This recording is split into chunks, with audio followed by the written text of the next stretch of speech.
欢迎来到新兴消息频道，请订阅频道，所以大家不要错过当天最热门的新闻。我们今天的时事通讯包括以下内容：85花格局巨变，赵丽颖、杨幂竞争10多年，竟被辛芷蕾超越。在娱乐圈里，每隔几年总会冒出一些格局重排的声音。最近，伴随辛芷蕾在威尼斯电影节上斩获最佳女主角奖杯的消息刷屏，舆论场再一次热闹了起来。许多媒体和网友不约而同地将她与85花进行对比，甚至给出了一个耸动的结论：辛芷蕾超越85花。然而，当我们细细咀嚼这句话时，却不得不追问，这所谓的超越究竟意味着什么？是一座国际奖杯带来的象征性突破，还是一种长期积累下的厚积薄发，亦或仅仅是流量时代需要的又一个谈资？如果说赵丽颖和杨幂10多年间的角力代表了一种商业流量的黄金时代，那么辛芷蕾的成功则像一记重锤，砸在了既有秩序的玻璃墙上。本文试图跳出简单排名的窠臼，从价值体系、行业生态、女性竞争叙事以及未来格局等多个维度，全面解读这场看似85花格局巨变的舆论风暴。85花的时代印记。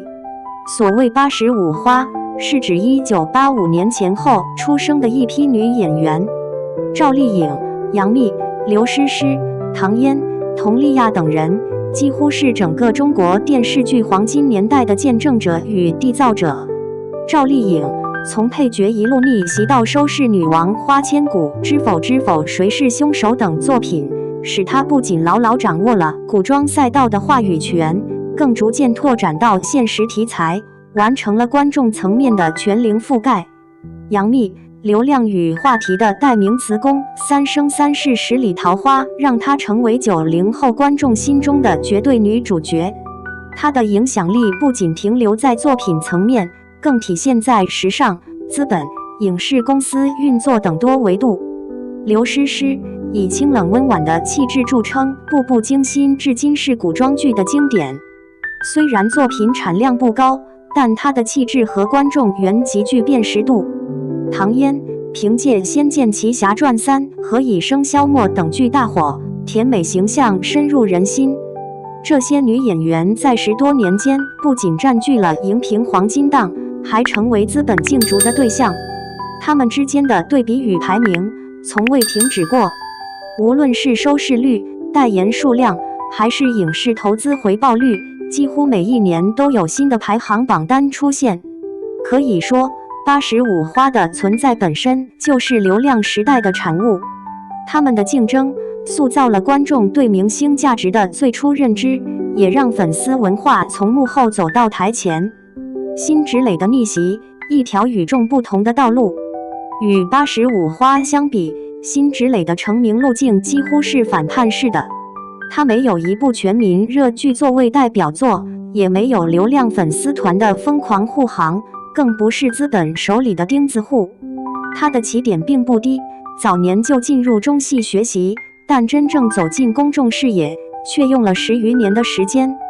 从《如懿传》里的金玉妍，到《紧急救援乘风破浪》里的坚毅女性，再到近几年逐渐成为文艺片导演的宠儿，辛芷蕾的表演质感一直在悄然提升。威尼斯影后无疑是她职业生涯的最高光时刻，这是一个足以写进中国电影史的节点，也是一种对耐心的奖励。在流量至上的年代，她却用慢热型的积累完成了厚积薄发。然而，当舆论高呼辛芷蕾超越85花时，问题也随之而来：奖杯真的能成为超越的唯一尺度吗？奖杯与流量不同维度的价值体系，这就像把一个奥数金牌得主和一个语文竞赛第1名放在一起比较，逻辑上并无可比性。赵丽颖的商业价值，她是当下最稳定的收视女演员之一，作品几乎从未扑街，这是一种可量化的市场价值。杨幂的流量号召力，即便作品口碑参差不齐，但她的带货能力粉丝动员能力至今仍在圈内顶尖。辛芷蕾的国际奖项，这代表的是专业领域的认可，更多是文艺片和艺术电影的胜利。三者之间并不是上下级的关系，而是不同维度的赛道。把奖杯当作超越的唯一凭证，本质上是一种价值错位。女性竞争叙事的陷阱。更值得警惕的是，在辛芷蕾超越85花的讨论背后，隐含着一种典型的零和博弈思维，似乎女演员之间的关系必须是你死我活的竞争，只有踩在别人肩膀上才能证明自己的价值。这种叙事的危害有三：忽略个体差异。赵丽颖主攻大众市场，杨幂善于话题制造，辛芷蕾则深耕文艺片。他们的赛道完全不同，根本不必通过踩高低来证明价值。制造虚假对立，舆论爱用谁赢谁输的方式制造话题，但实际上演员之间往往并没有如此激烈的对抗。加剧性别刻板印象，男演员常常可以并肩作战，而女演员却总被逼到必须比较的位置。这种偏差本质上是对女性价值的单一化理解。因此，我们需要意识到，辛芷蕾的成功值得赞美，但她的光芒并不意味着别人就要失色。流量时代的集体焦虑。85花概念的出现，本质上是一场媒体和资本合谋下的包装。它强行将一群年龄相近的女演员捆绑在一起，制造对比与竞争，以此吸引眼球。这种模式带来了什么？观众的焦虑，渴望明确的等级秩序，希望知道谁是一姐。媒体的焦虑，不断制造排名和话题，维持热度。演员的焦虑，担心掉队，害怕失去位置，于是拼命接戏，博眼球。但艺术创作从来不是一场统一标准的考试。赵丽颖的现实题材，杨幂的商业片号召力，辛芷蕾的文艺片质感，各自都在不同的维度发光。如果过于沉迷于排名游戏，反而会忽略演员真正的艺术价值。辛芷蕾带来的启示，慢就是快。在快餐化文化横行的今天，辛芷蕾的走红路径显得格外珍贵。她没有一夜爆红，而是通过10几年的磨练，一步步打磨演技，最终赢得国际认可。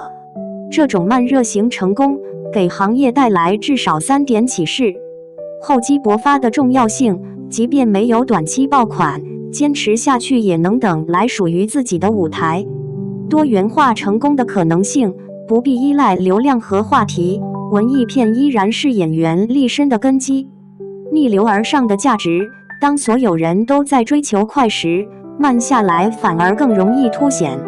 这对年轻演员来说，是一种极具借鉴意义的榜样。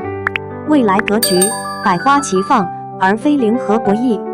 真正值得讨论的，不是辛芷蕾是否超越85花，而是如何在快速变化的时代里，重新定义竞争的意义。赵丽颖继续拓展现实题材，证明自己不仅是古装女神，更是实力派。杨幂在尝试多类型角色的同时，依然在商业价值上稳居前列。辛芷蕾凭借国际奖项，进一步打开了文艺片与商业片之间的通道。